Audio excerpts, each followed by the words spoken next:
Welcome back, everyone, to another episode of Psycosmos. Today we're going to be going through some fun stories, interesting information, and amazing connections within the world of mythology, the gods, and the sacred secretion. Stay tuned for more.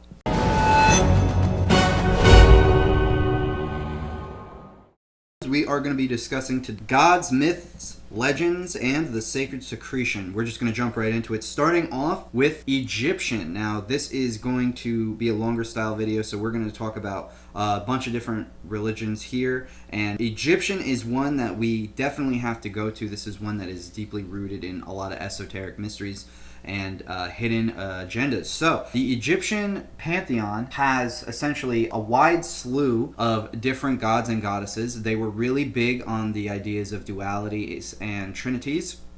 This is because they understood how a lot of the higher realms and ways of the celestial ethereal realms kind of worked in relation to our own, and by that I mean the heavens, of course. Today we're going to be starting with the story of Horus, who eventually becomes Ra. Horus, of course, is a god that has a falcon head. Falcons, of course, are known for having very good eyesight. And Ra, of course, is also another bird-like creature. But when Horus evolves into Ra, he gains a sun and a moon in his eyes. So one eye has the moon, one eye has the sun, specifically, and there's a lot of deeper hidden meanings to that. Before Horus becomes Ra, there's an entire story, a hero's journey that Horus goes through. So Horus is a prince. He's the son of Osiris, which is the old dead king, and Isis, which is the eternal mother and the holy mother. A lot of the times, Osiris is represented by the sign of Capricorn. It is a Saturnian element. It has a lot of relation to the demiurge or a lot of the material world. This is also why Osiris essentially dies in this story.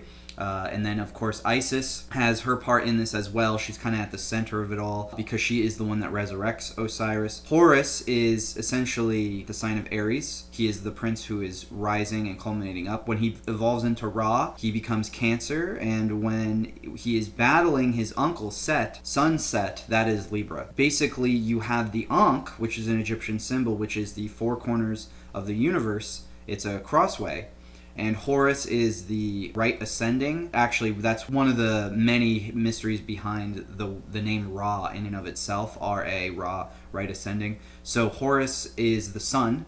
He is not only the son of Isis and Osiris, but he is the literal sun, like the ball of fire in the sky. He is traveling in his story as he battles against his uncle. He's traveling upwards into the sky to take his reign in the sky, which of course at the perihelion, at the very highest point, that is where he evolves into Ra, because that is where the sun is the most powerful in the sky. So there's this entire analogy to this. However, you are Horus, you're the child of God, which would be Osiris, and the Holy Mother, which would be Isis. Your whole purpose is to evolve spiritually and adopt the alchemical marriage, which is the combination of the sun and the moon, which is why Ra has one of each of those planets in his eyes. And this is very crucial in understanding the story, because essentially Horus and his uncle Set, and I know there's a lot of Jordan Peterson fans who already know a lot about this because he talks about this. Basically, Lion King ripped off this entire story. But his uncle Set is the bad guy, and his uncle Set robs him of one of his eyeballs, so Horus can't see very well. He kills his uncle. Set kills Horus's father, Osiris, and Horus has to save the world basically by killing his evil uncle. There's a lot of analogies that kind of go into this. Of course, the evil uncle is a reflection of kind of that Cain and Abel story that we have here with his brother Osiris. But essentially what we're getting at here is Horus has to rise, he has to culminate, he has to defeat his uncle, he has to defeat the evil, which he does, and then he becomes enlightened. He gets his eye back, and instead of putting it in his own eye, gives it to his father, so his father can see better. Of course, this is an analogy for tradition. And when Horus's father can see again and be able to provide deeper wisdoms and mysteries to Horus, rather than Horus being selfish and taking the eye back for himself, Horus is actually able to evolve into Ra, which is his best self. So again, this is kind of in parallel with cycles, sacred secretion, and this actually plays into sacred secretion due to the way that cycles work within the body, due to the way that the cross is a symbol of the sacred secretion process within the body, and due to the way that the sun is an archetype of both Horus and Ra, and works in the sky as it goes from one side to the other each and every single day. This cycle occurs just like the same cycle that occurs within your body, not only every day as your cells are rebuilding themselves, but also once every lunar cycle. And of course, Isis is very representative of that moon, right? This entire story actually couldn't culminate if not for the moon, which is Isis in this sense. Isis, of course, had to penetrate herself with the phallus of Osiris to impregnate herself with Horus after Osiris was already dead. And what does this really mean? Essentially, a lot of the wise sages believed that after what the scientific community called the Big Bang Theory, after that occurred, there was basically just this feminine aspect, which was the universe, which was marinating in this big womb of space, right? So Osiris is basically the death that's left behind. You could think of it from a scientific lens, you could think of it as chemicals or matter that's been left behind after this explosion occurred. And the Holy Mother takes over and uses his directiveness, that penetrating object, the directiveness of the energy that was left behind by Osiris to impregnate herself with the sun, of course being a reflection as well of humanity. Then of course Horus has to defeat his evil uncle, could be seen as a demiurgical or a satanic type figure. In fact, Seth is where we get Shaitan, Satan, a little bit translated from Hebrew in those Egyptian days. But essentially, what we're looking at here is a story of the Chosen One conquering the evils and becoming the greatest version of themselves, with help, of course, from the sun and the moon. This is kind of a whole archetype here. It's also got reflections of the theme and the elements of slaying your lower mind, your lower self, in order to reach the pinnacle of who you're supposed to be. So if you look at Osiris, he's killed by his, I guess you could call him his demons, his darker self, his own brother, right? So you are your own worst enemy. Mm-hmm. And the version of himself that goes on is Horus, and Horus is the sun, the shining, rising king, the prince that becomes king by avenging, righteous vengeance, taking out his evil uncle. But he's not born from the normal physical union between Osiris and Isis. He's formed from this sort of magical ritual in which she takes much more active role than Osiris does, because by this point he's dead. But the point is, by holding off and by letting that part of you die, even though it's painful and it involves a part of you, your own, I mean, this is Horus's own father, even though it involves that dying, that is what leads to Horus basically saving the world and creating this golden age, essentially. So it's not just as simple as Osiris and Horus being two completely separate characters. They're, in a way, the same person.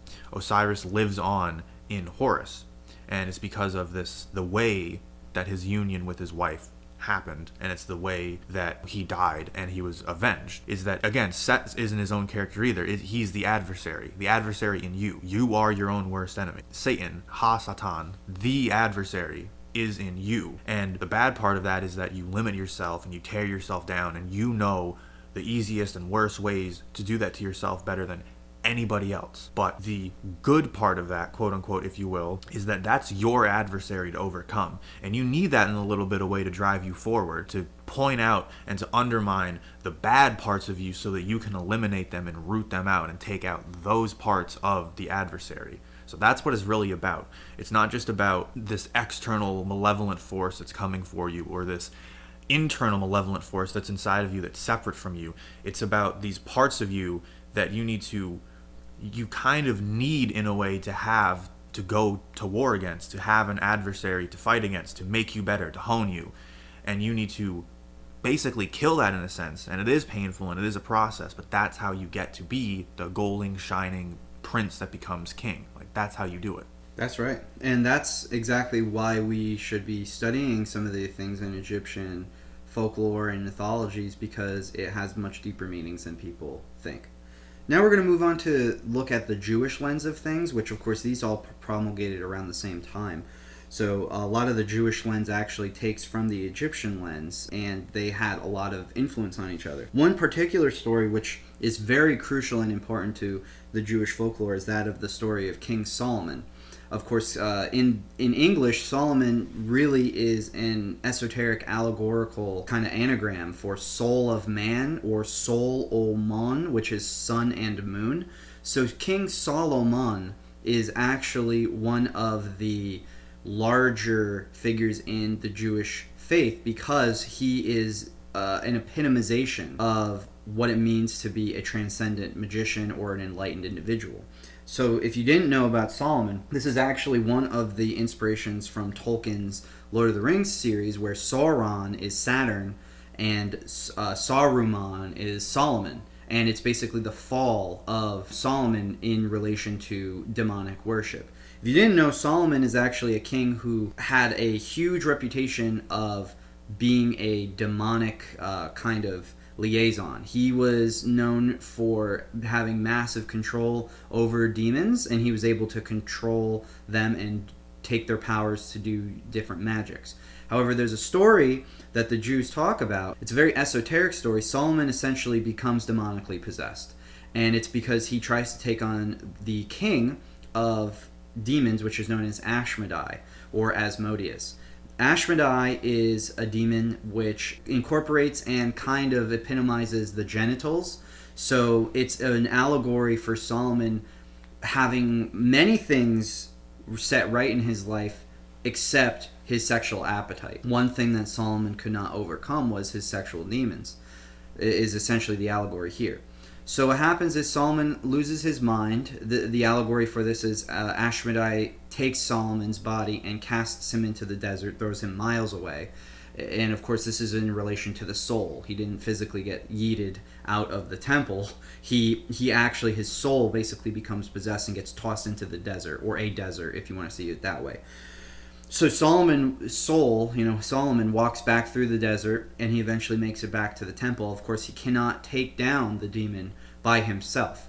So what he does is he turns to Benaiah. And Benaiah, in this story, is actually a Christ-like figure. It's one of these types of hero figures which epitomizes the third chakra, being the solar plexus. Why do I say that? It's because Benaiah is the leader of the 3rd Infantry, and Solomon is often associated with the temple, rebuilding the temple, the creator of the temple, which is in relation to the brain. So if Ashmedai is the genitals and Solomon is the brain, then Benaiah is the heart center, solar plexual center, which in relation to the sacred secretion is where the Christ seed is born.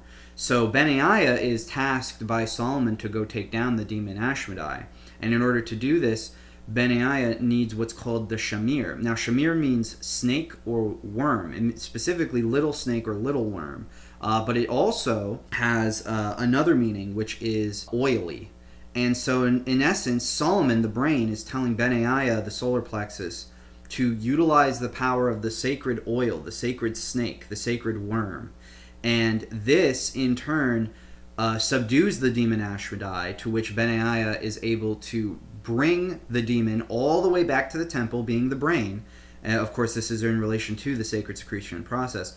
And King Solomon then uses the shamir and the demon's power to rebuild the temple. And of course, this is in relation to using the lower chemicals and energies situated deep within the sacrum of the body to restore the health of the body via the brain's, I guess you could call it technology, the way that the brain functions. This is part of the cycle that is within our bodies. So this is another great allegory in the Jewish lens of the sacred secretion. The sacred secretion is also in the Kabbalah, and it is also in the story of the brazen serpent, as we see the people were essentially, set ablaze because of this brazen serpent. I believe they were set ablaze. Some of them died of disease and things of that nature, but there was a plague of sorts that befuddled the people due to this brazen serpent being essentially misunderstood and rejected. The brazen serpent was, I believe there was a plague put on them as punishment for something. I think it might have been related to the golden calf, I believe.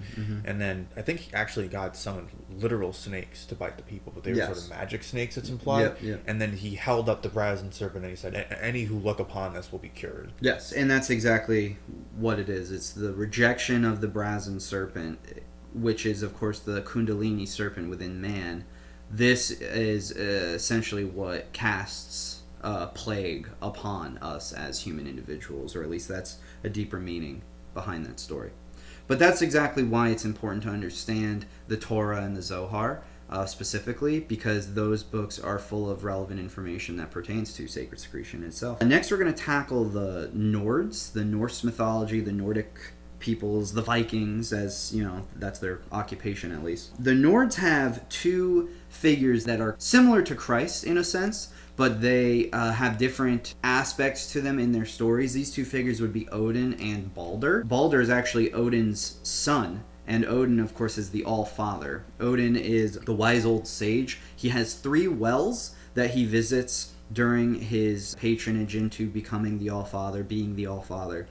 And in one of these wells, specifically the well of Mimir, he loses one of his eyes, and of course this is in relation to him awakening his third eye within the brain, the pineal gland. This is why Odin only has one eye. It's to signify that he is illuminated and enlightened through his one eye that he has. It's the same with Horus losing his one eye from Egyptian mythology. It's also interesting to note that a lot of the time when Odin is described, particularly, the whole eye situation, he's not described as being one-eyed, he's described as missing an eye, and it's very particular, and the words are chosen in a particular way for a reason. So it's just a little kind of, I think, cheeky nod to, as Matt saying, they're either hinting that he still has the capability of both eyes, they're hinting that his eyes have become single. So either way you look at it, it's all a reference to illumination and enlightenment. And in fact, when he visited Mimir's well, he still has to drink from it every day, but the original time he willingly gave up his eye.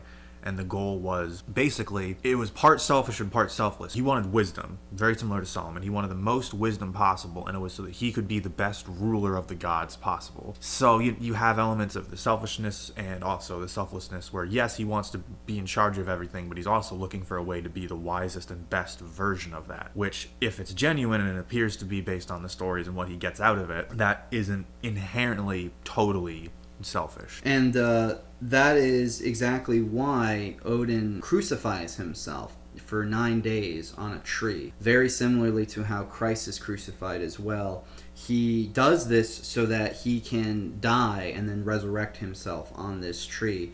And when he resurrects himself, this is actually where he gains the majority of his magics to be able to heal others and do amazing things. This is where he hangs himself from what's believed to be the world tree.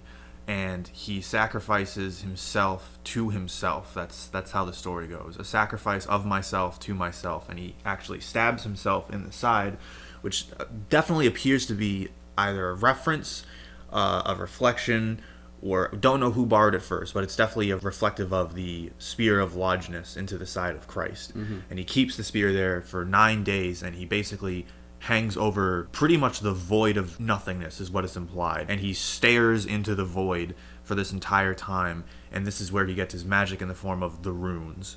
So it also, again, there's a little bit of a relationship between the runes and how they're formed from this primordial void, so they were there from the beginning, and how in Jewish mysticism and the Kabbalah there's an intense focus on the letters, and the Hebrew letters being there before basically being with God before all of creation. That's and right. Him using them. So they're much more than letters. They're these archetypal sorts of forces.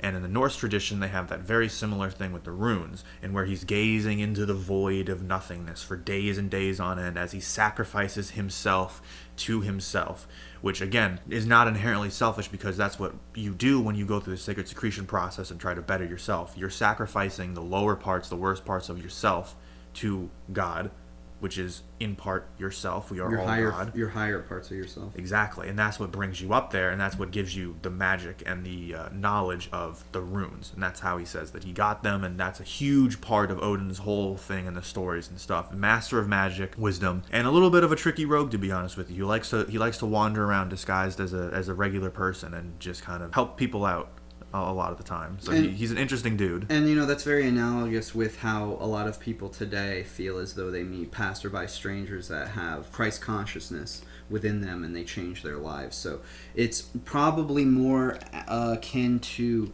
the resurrected version of Christ and being the Son of God.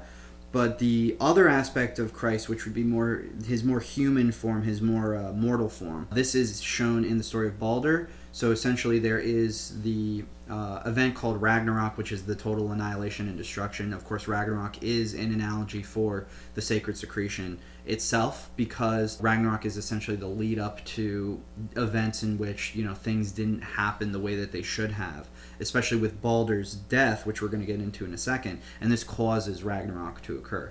Baldur is the son of Odin. He's proclaimed to be a prince of peace and love. He's also loved by pretty much every single person in the entire land except for one, and that is Loki. Of course, Loki being our trickster, our demiurgical, satanic kind of parallel to Baldur here in this story. Loki also being a son of Odin, and Baldur being his brother. We have another Cain and Abel-like situation here where Loki finds that Baldur has a protection from the Holy Mother, except for one specific item being mistletoe. It's related to pine, in a sense, like pineal or pine cone or something along those lines. Loki manipulates a situation in which Baldur dies. And after Baldur dies, Ragnarok begins, and it's essentially the destruction of the world. Now, of course, Baldur being a christened figure, it's as if you were to, in the sacred secretion process, give up, squander your Christ seed, your Christ oil within your body, and then your body basically goes through a physical Ragnarok. It goes through a physical destruction. Thor, the electrical system, the neurological system, the Jupiterian aspect of the body, fights with Jormungandr, which is a giant serpent. That would be the Kundalini. So basically your neurological body fights with your Kundalini, which is tied into your neurological body. In other words, if you squander the Christ essence within the body, your body takes a massive toll, and there's a battle inside of you, a legitimate battle.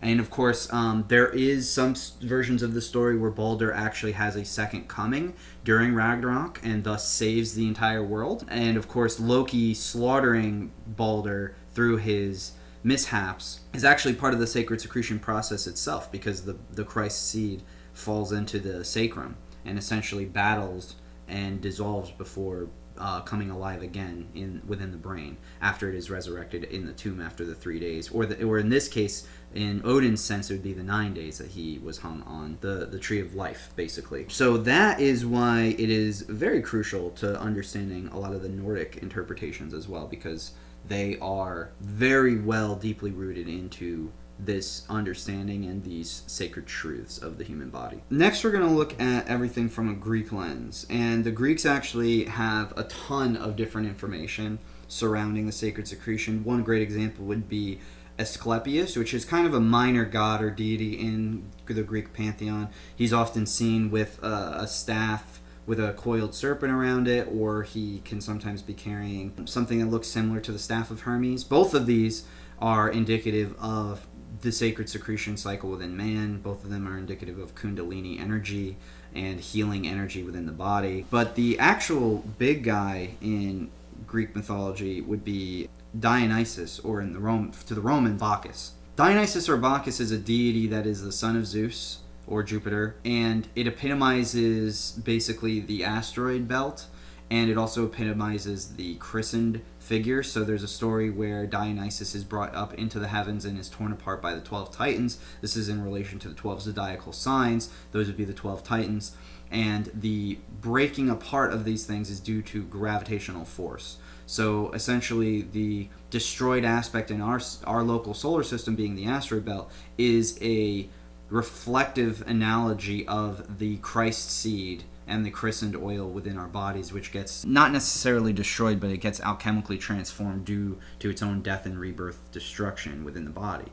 This is, of course, what ends up happening to Dionysus, but this happens in order for basically the Titans not to destroy everything and to destroy the world. So basically somebody had to die in order for the Titans to allow us to survive. So think of it in the sense of our solar system wouldn't be able to be structured the way that it is, and we wouldn't have all of the planetary objects making their resonating harmonies in order for us to even have the gravity that we do on this planet, the magnetism, the electromagnetism on this planet for us to have physical bodies and be able to think properly. So there was a sacrifice had to have been made, and this is the sacrifice of the Christ-like figure in our Greek and Roman counterparts. And another really interesting thing about Dionysus is that he is one of these figures where he definitely evolved over time, and there's at least a few different versions of him. So the version that Matt just described is one of his earliest depictions. But then he's got some weirder depictions as time goes on, where he actually comes to be sort of like a foreigner, almost a wanderer that comes from the east, which is super interesting too, because in Greek history there's a rich tradition of a lot of their most important sages traveling west and east, specifically to Egypt and India. So people like Plato's great-grandfather, Solon, who recorded the events that became known as the Tale of Atlantis. He traveled to Egypt, and he may have even traveled to India. Pythagoras traveled both to Egypt and to India, and he was initiated into both of their mysteries.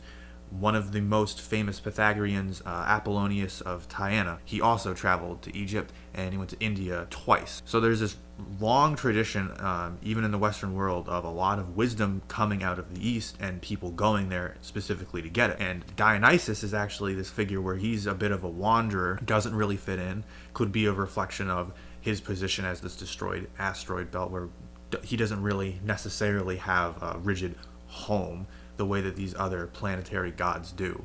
But he comes from the east, and typically that depiction of him has a very popular symbol that's associated with him and his mysteries, which is, we will find the name for you to put up for you right now, but is essentially a staff that typically has a pine cone at the end of it, and it sometimes either has a vine or a ribbon associated with it too. And it has similar properties to the rod of Asclepius or the caduceus, where it has healing powers, but in the case of Dionysus, it also potentially has the power to put you into a state of frenzy, which is something was associated with the mysteries, particularly his female, I guess, acolytes or priestesses, where there was a big focus on the frenzy of intoxication. And again, the maximum potential, both upwards and downwards of that, was a big thing. Right. And Dionysus, or Bacchus, being the god of wine, a lot of people believe he's the god of parties, but that's actually not true. He's the god of wine, and joy is essentially what it epitomizes down to. And so with all of these combined aspects, you find that Dionysus or Bacchus ends up becoming this illuminated Christ-like figure in the Greek pantheon. Additionally, there was also the Bacchic rites of Rome, which happened in the BC eras, where it was one of their fraternity secret societies, which was focused on things like the culmination of the sacred oil within the body. However, something happened, and I'm not exactly sure what, but the Bacchic rites was essentially taken over, and then next thing you know, they were in the woods having strange sexual orgies.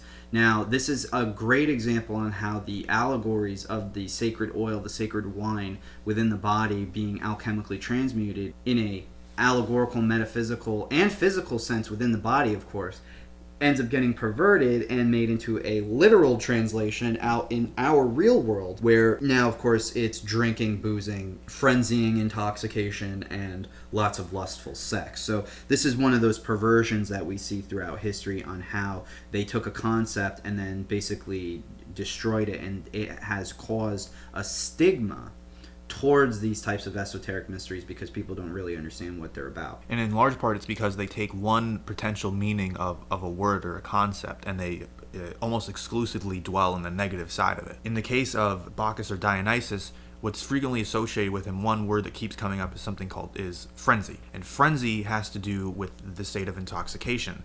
And what's funny is that the root words for not only Odin, but the root word for God in the English language comes from a root word meaning, etymologically, frenzy. And it seems a little confusing because typically in the Western world, when we hear frenzy, it almost always has a very, very negative connotation. We think of barbarians or intense anger and rage to the point of seeing red and not being able to hear reason anymore. But really, that's not all frenzy actually is. That is the negative side of it, because when they say frenzy and they're talking about it, there is a positive side to it, and it may sound a little strange, but there is a form of that takes place when people get really, really, really, really giddy.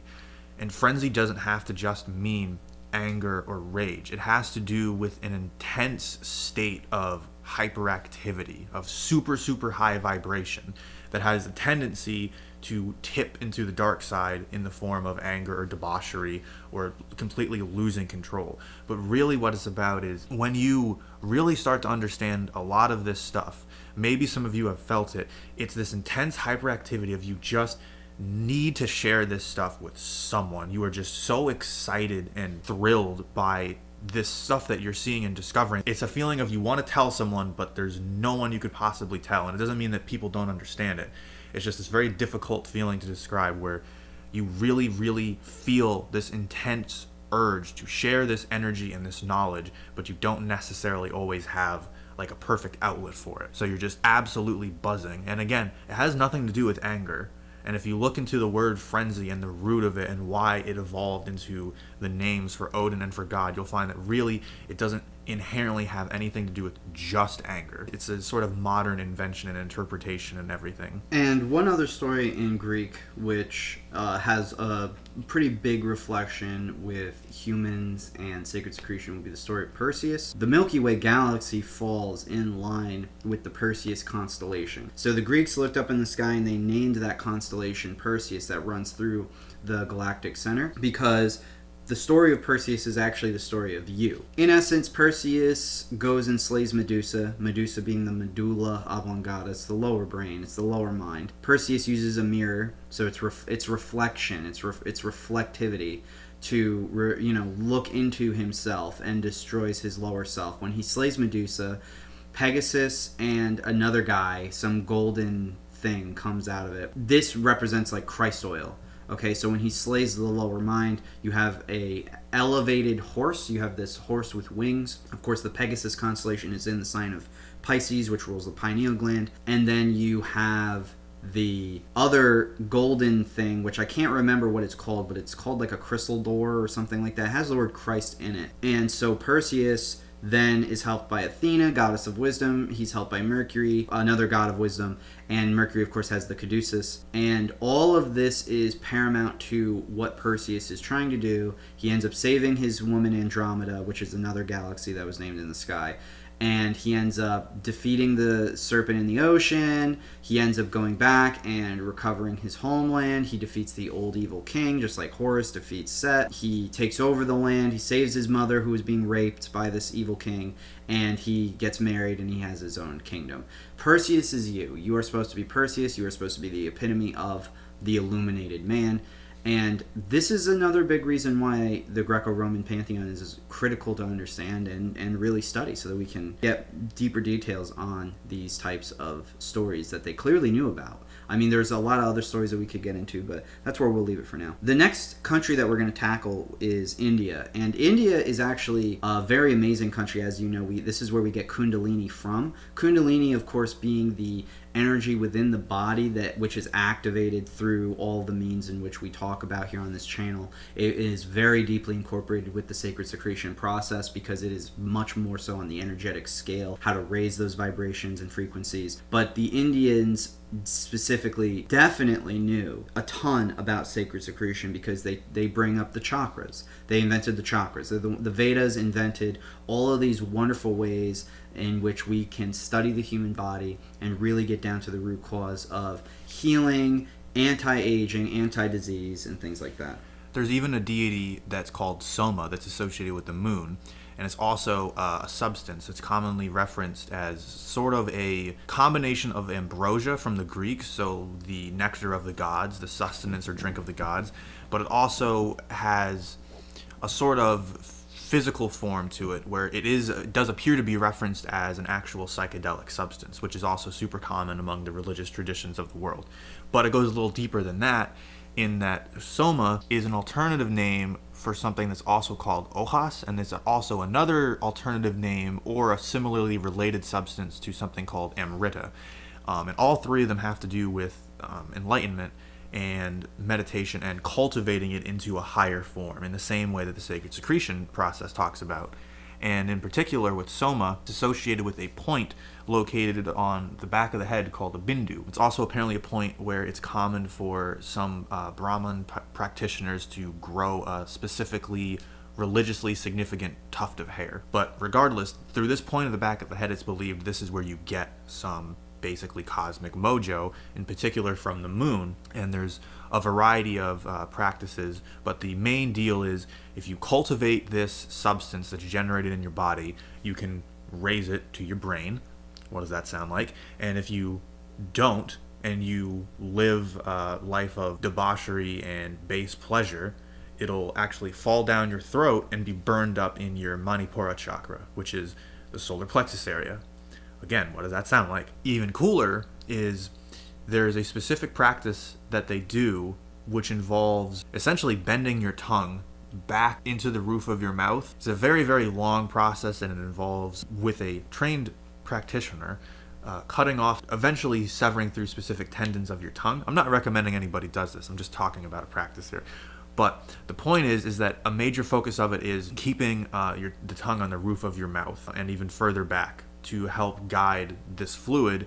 And it just makes me think of that reference in the Bible where it's keep the tongues clamped to the roof of your mouths, and in reference to being holy and that sort of thing. And I just don't think that that's a pure coincidence. So a lot of people today call that mewing. It's a much smaller degree, obviously not breaking the tendons of the tongue, but a lot of people know it today as mewing, M-E-W-I-N-G, and it's a trick that people are using to push upon the semilunar ganglion, which is it's in kind of like the sinus area above where the tongue placement would be on the roof of the mouth. And yeah, these are all things that kind of run parallel with sacred secretion process. Now, India has a trinity, just the same way that the West has a trinity. Now that we're going more east, we want to take a look at this trinity. Brahman, Vishnu, and Shiva. This is, of course, the Father, the Son, and the Holy Spirit. Shiva is not negative. A lot of people think that Shiva is a destroyer god, which it is, but it's not negative. It's a destroyer and rebirthing god. So Brahman is the one that creates through the destroyed elements of what Shiva leaves behind. So it's a trinity. It's a cycle of sorts.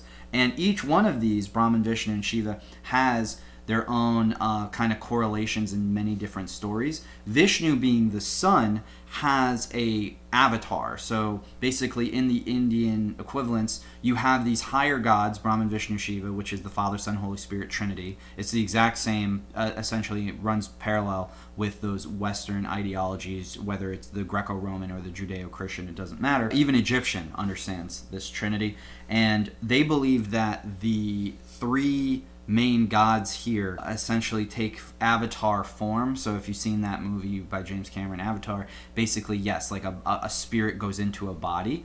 So again, this runs perfectly in line with even Christianity, because they say that Jesus Christ was the Son of God. He was God in a physical form. By all means, it's the same thing. Vishnu being the sun archetypal figure of the higher sense. So he's basically the Jesus Christ. He has an avatar, or he has a physical form named Krishna.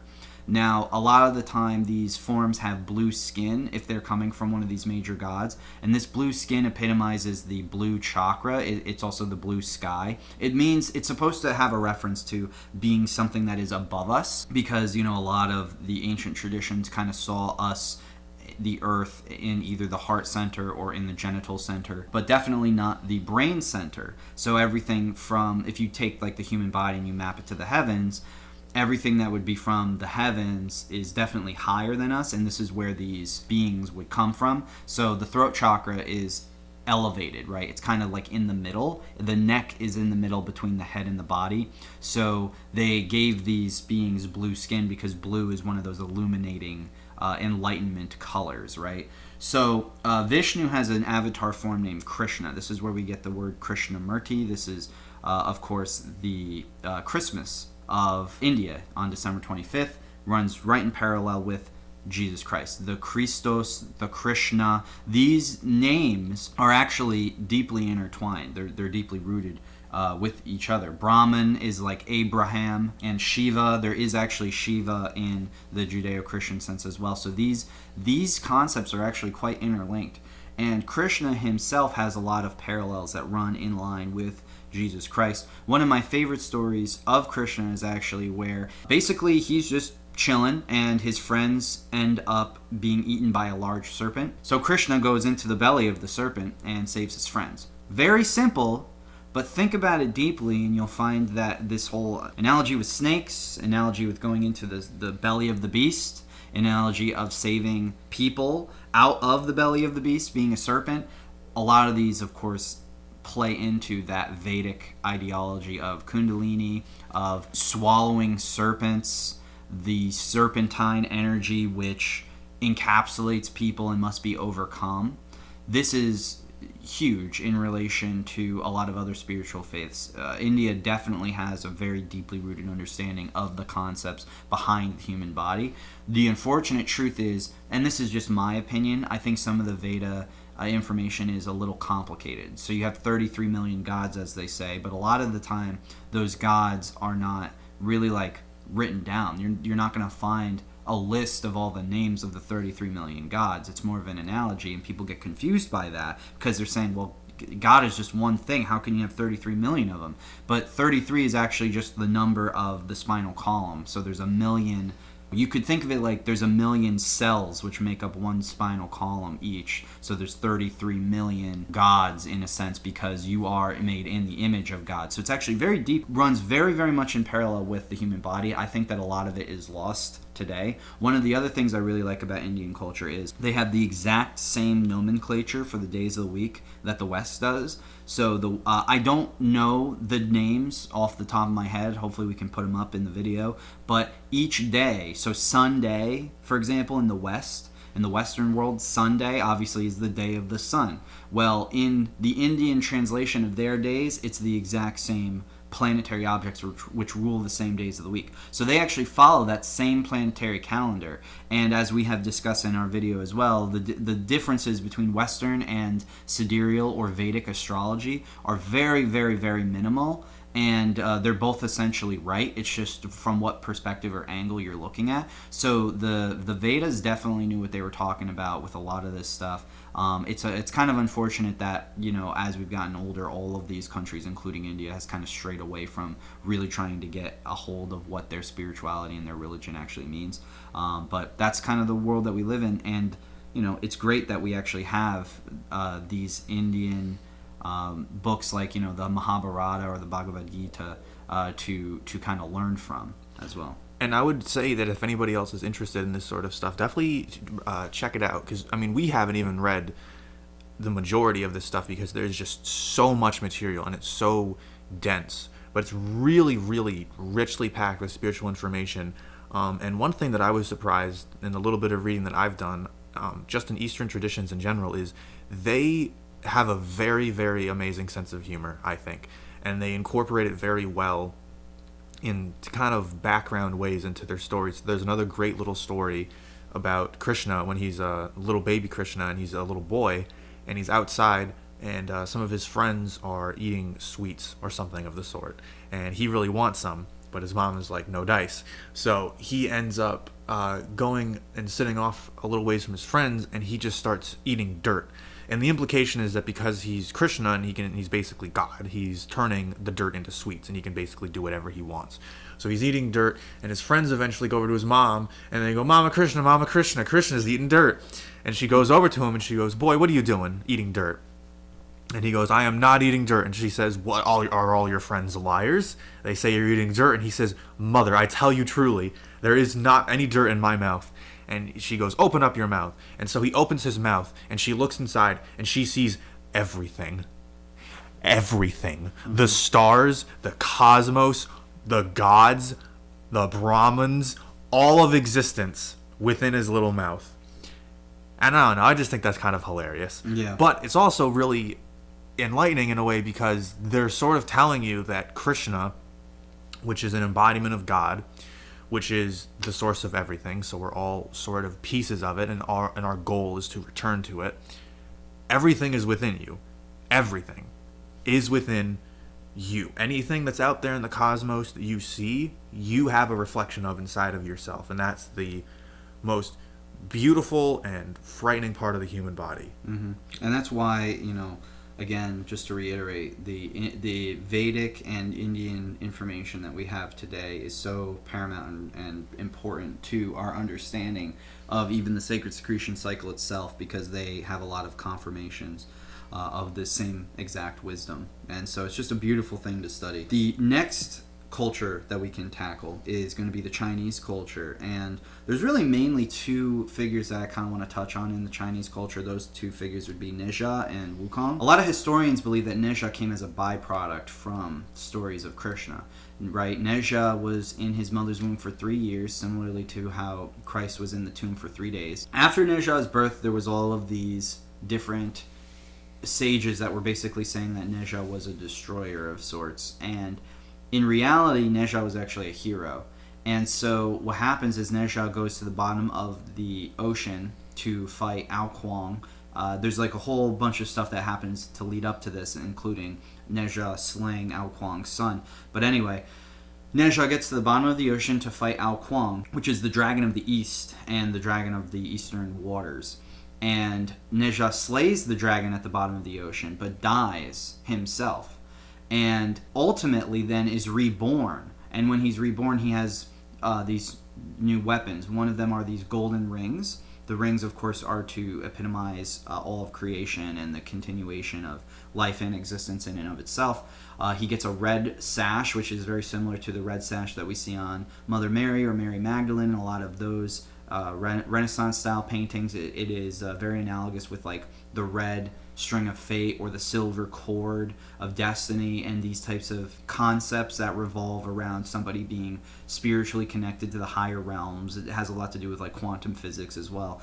And then he has his long staff. The staff, of course, is something that he gets from Ao Kuang. It's a representative of the spinal column, and it is on fire as well, just like the spinal column has that fire within, with being like the cerebrospinal fluid, which is very healing. And then he is on these wheels, which of course are pretty much similar to his golden rings, but they're wind fire wheels, and they are like the fiery wheels that you will see often depicted in those physical versions of angels from the Bible, although that's of course just the allegorical story element to it. The fire wheels themselves are more analogous with Nizha standing on all of creation, basically, essentially. It's similar to Ezekiel's vision, where God is on a throne of flaming wheels and whatnot, and the four faces of the cherubim. Very similar. So Nizha basically becomes this illuminated Christ-like figure and saves the world and is reborn and comes back to life and blah blah blah. Well, if you look it up, Nizha actually is basically very similar to Krishna, and even Wikipedia will say that Nizha is basically the Krishna of China. So Nizha, Krishna, and Jesus all have these very similar stories. It's just depending on the kind of the angle that you're looking at it from. They are once again very analogous with the sacred secretion cycle. This is the chosen prince. He falls into the ocean, battles the serpent or battles the Satan, dies, is resurrected, becomes holy, has powers, etc., etc. It's very, very similar in that sense. But there is another figure, which is known as Sun Wukong, and that one also has a lot of deeper elements as well to sacred secretion practices. So is where Nizha is primarily related to, I guess, what you could call traditional Chinese mythology, which is kind of not the best term because China, like Japan, has a very, very rich folklore tradition, and that's a main source of the local religious practices. It varies a lot depending on the region that you're in. And Sun Wukong is one of these figures where he started off as sort of a folk tradition or a folk deity, and then over time he got more popular, and then he was eventually a character in one of the great Chinese classic novels. There's a couple others, along with the Romance of the Three Kingdoms. And Sun Wukong is the star of the classic novel Journey to the West. Both the Romance of the Three Kingdoms and Journey to the West are fantastic books. Highly recommend you check them out. And in the case of Journey to the West, it's very episodic, sometimes even a little repetitive, but it's an amazing book. And Sun Wukong is not even technically the protagonist, but he really steals the show. I guess he's technically the deuteragonist of that, and the protagonist is a monk named Tripitaka. And it is his job in the book, Sun Wukong's, to protect Tripitaka on his journey to the West to retrieve sacred scriptures. And the reason that Sun Wukong is so popular, I think, is one, he's kind of hilarious, honestly. Two, he's very savage. And three, he's that rogue character. And he even is a little more brutal than some of these other rogue characters that you've seen. And the reason that I think those things play so strongly in the book and the people resonate with them so much is because for when this came out, this was the 16th century China, so when this came out, to have a character like that reacted and did things in a very human way was not really common at all. And it was something that people could relate to, even if he's a little bit loose in the head. He's got a few screws loose, to put it mildly. But he represents in this story, in a sense, the mind, both the lower and the higher mind, because his whole character is he's born as a magic monkey from cosmic forces, more or less. And he eventually has a sort of identity crisis, an existential crisis as he gets older, and he goes off and he learns under a Taoist master how to attain immortality, and then ends up getting into a whole bunch of escapades and misadventures and pissing off various gods and sages and Buddhas even. So that's really, in a nutshell, his whole adventure without trying to spoil too much. How he relates to all of this is that he is the full potential of the mind, and that's what he does throughout the story, is he, more often than not, does not act morally right. And he needs Tripitaka, the monk, to sort of guide him, sometimes very painfully, to becoming a better person. And in the end, he eventually does attain some form of redemption through helping Tripitaka. I won't spoil what that is, but he achieves some form of redemption in helping Tripitaka complete his journey of retrieving sacred scriptures from India to bring back to China. But in the same hand, Tripitaka, the whole series of adventures is basically him being captured by mainly demons, but sometimes other people, but mainly demons who want to basically eat him because he's so holy and spiritual, and he's like the reincarnation of a very, very important Buddhist figure named Golden Cicada, who was one of the chief disciples of the Buddha himself.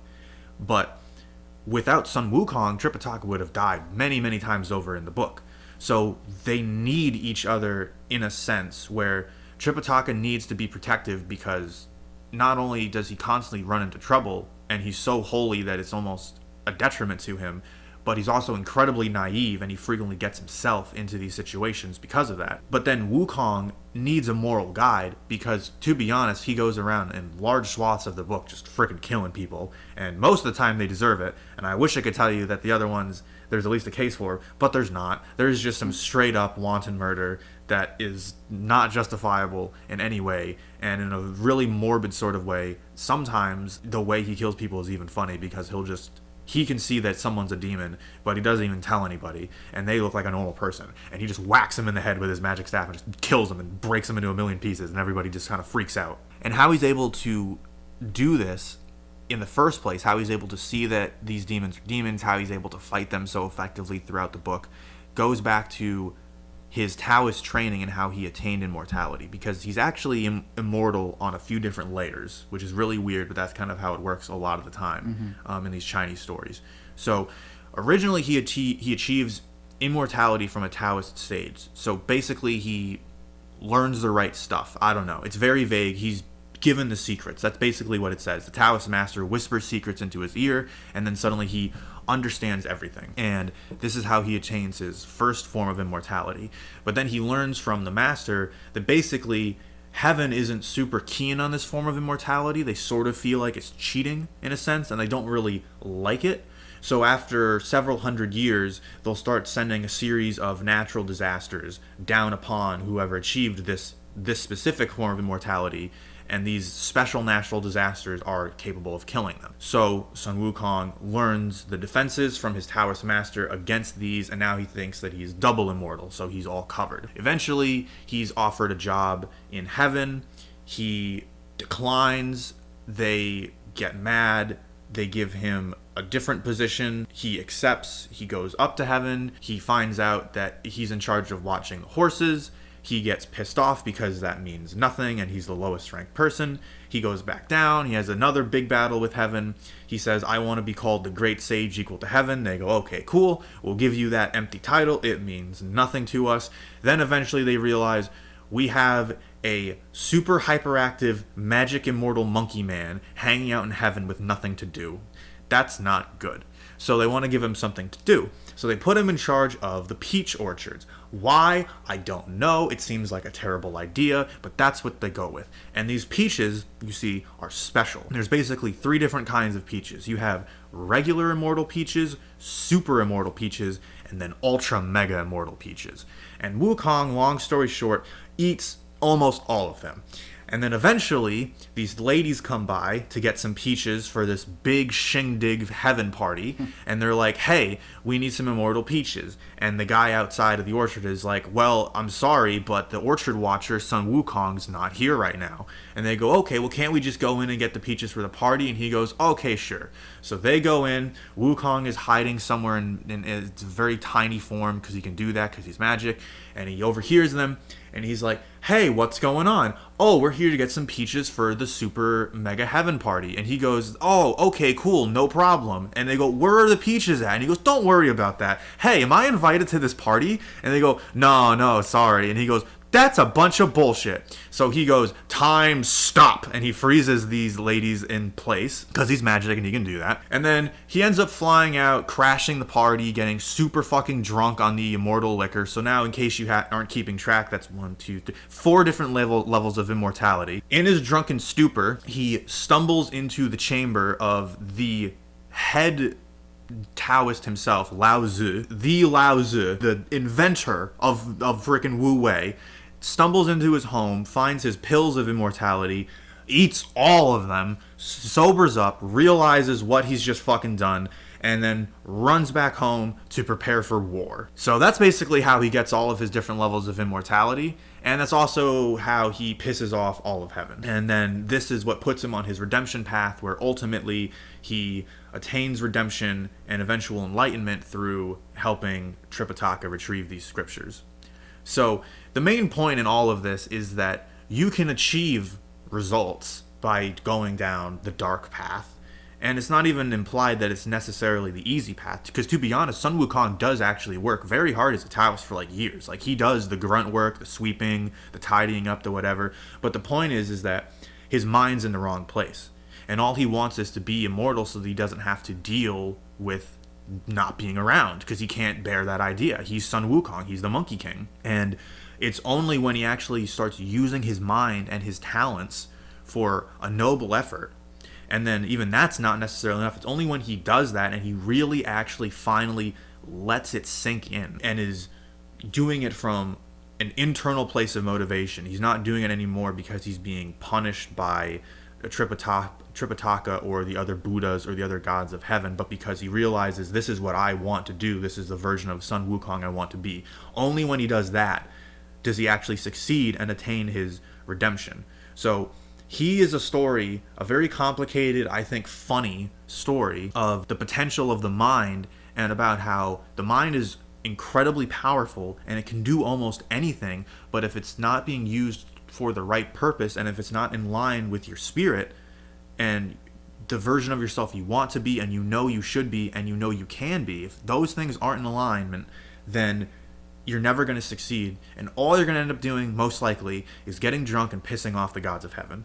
Very well said. And I think that a big reason why a lot of these stories from China are important is because they too also have a very deep understanding of health and it being integral to survival. And it's just once again very sad, these very, very large countries that are very heavily populated, who grew up with all these ancient wisdoms, are essentially losing them. The concept of some of these are lost and scattered. Like the concept of Amrita is a very Eastern concept, which it runs in parallel with Secretion. But even other stories like the goddess Nuwa, which is one of the goddesses that's a major feminine archetypal deity in Chinese mythos. Nuwa is a snake demon, not a demon, but she's like this woman who is half snake, half female, and she has a wide variety of magical powers, and oftentimes she is in charge of karma, in a sense, where she delivers a lot of karmic retribution to people for their wrongdoing. So we see a lot of different parallels in Chinese mythologies and storytellings. They even have their own zodiac, which once again runs perfectly in parallel with Western zodiatry as well, starting with Aries being the rat and Taurus being the bull, etc., going all the way to the pig, which is Pisces, both of which start with P-I. It's very interesting, again, very wonderful culture. Love that there is so much to kind of break down and learn from China, and that is, again, one of the key players in understanding even deeper sacred secretion related truths. The next country that we're going to tackle is Japan.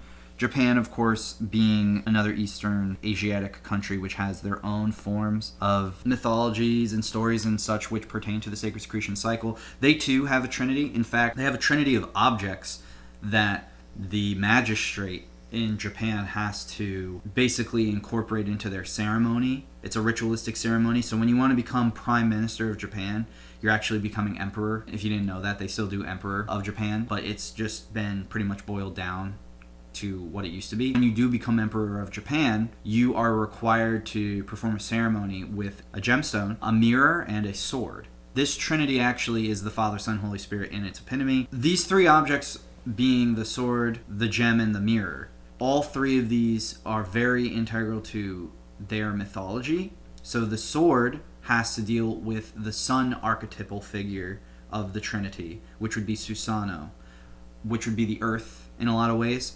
The moon would be the gemstone, which is Tsukuyomi, which is the god of the moon in Japan. And then Amaterasu is the mirror, which would be the sun, as in the sun in the sky, the ball of fire. But all three of these actually have their own place in the Trinity. The light, of course, being from source, oftentimes gets reflected and refracted. That's what the mirror is for, and that's what it represents in the story of Amaterasu, which is the sun god, the goddess of the sun in their mythology.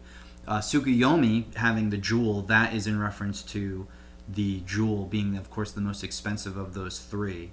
And that is where we get the true gifts of the sacred secretion, the light of this deity, which Tsukuyomi is kind of, in a lot of ways, like a very low-level warrior, like a ninja that kind of doesn't really go around killing too many things unless really provoked, but also has a dark side to him, probably more so than the others. And then Susanoo, which is really the god of like the wind and the waters, but he's really kind of like a guy because he gets cast down from heaven onto the earth and has to wander as a mortal for a while. Susanoo is representative of like the more so Christ-like figure, I guess, or at least is mostly like a Christ-like figure in comparison in this trio situation that we have going on.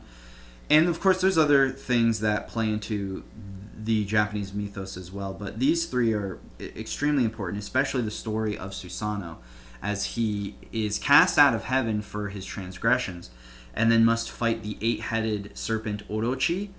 So on the coccygeal sacrum, there's 10 holes that are actually in the sacrum, but depending on where you're looking, if you're counting one of the higher, more outer bones, there are actually 8 holes which are kind of closer together. I think this is where they got this idea of Orochi, because there's also the understanding of the number 8, which is basically 7 completed. 7, of course, having to do with like the 7 days of the week, the 7 lower variative forms which make up our material world. 7 days of the week, 7 wandering planets, etc. But then you add 1 extra, making it 8, because it's supposed to be like this continuous version of evil or chaos, which runs against the version of light. So the sword that they have in the Japanese ceremonies, going back to this imperial magistrate business, when a new prime minister of Japan has to take its rounds, they actually claim that the sword that they use in that ceremony is the same sword from the belly of the real 8-headed dragon serpent Orochi. And I think that this 8-headed serpent is very reflective of Kundalini energy within the body, and it's of course an analogy of Susanoo slaying his demons, slaying the dragon that's literally at the bottom of the ocean being like the earth in comparison to the heavens, because he was cast out of the heavens. he takes the sword that was in the belly of this beast and he brings it back to Amaterasu, the sun goddess. And she, of course, grants him back into the kingdom of heaven. This is what I think is hero or human's journey of redemption, right? So you fall into sin, as they say. You fall into being born here, and then you have to redeem yourself by slaying your demons and battling the eight-headed serpent. You gain the sword, the weapon, the truth that is sitting in that the belly of that beast, and then you rise up to the occasion and you go back to God, basically, and say, here's my offering to you. I hope that it fares well and that you accept my transgressions and forgive me. Now, here's the thing about Japanese mythos that is quite interesting. They have a very different epitomization on the genders of different objects. Now, this doesn't account for everything, but what I have noticed in Japanese mythology is that they have a very intricate way in which that they have assigned the different gods and goddesses to things such as planetary objects. If you study a lot of different mythologies, you'll find that most of the time they will make the sun male and the moon female. This is something which just makes sense. However, the Japanese understand a concept of inversions, which is very critical, and it's one of the more deeper esoteric elements of a lot of different texts and faiths and mythologies. It's a concept of how things are inverted from one plane to another.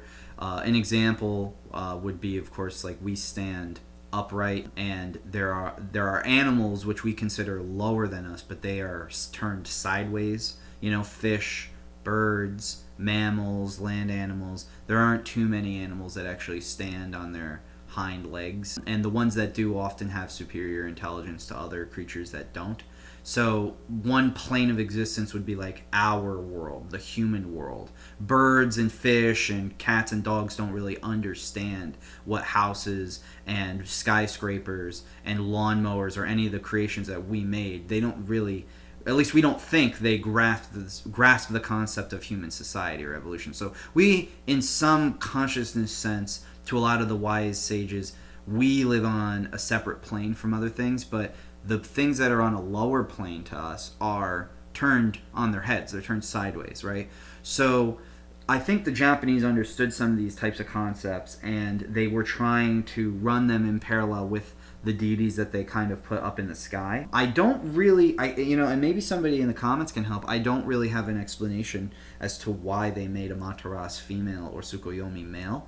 Most of the time, as I said, Amaterasu, presumably should have been male as being a sun deity, and Tsukuyomi should have been presumably female being a moon deity. But because of the way that they see inversions, they have a lot of different influences that I think has caused them to kind of come to those types of conclusions. But in any case, I find it very interesting, and I think that the Japanese mythos have a lot that it can share with us in relation to understanding discipline, and understanding how to use our bodies in the proper ways. They're one of the countries that I would say really gets it in the modern era. Of course, that doesn't mean always, but where they are today is at a much, much higher place. They do have their problems, as every country does, but they are at a much higher place from an understanding of at least society. And I think that part of that could even be due to how homogenized it is.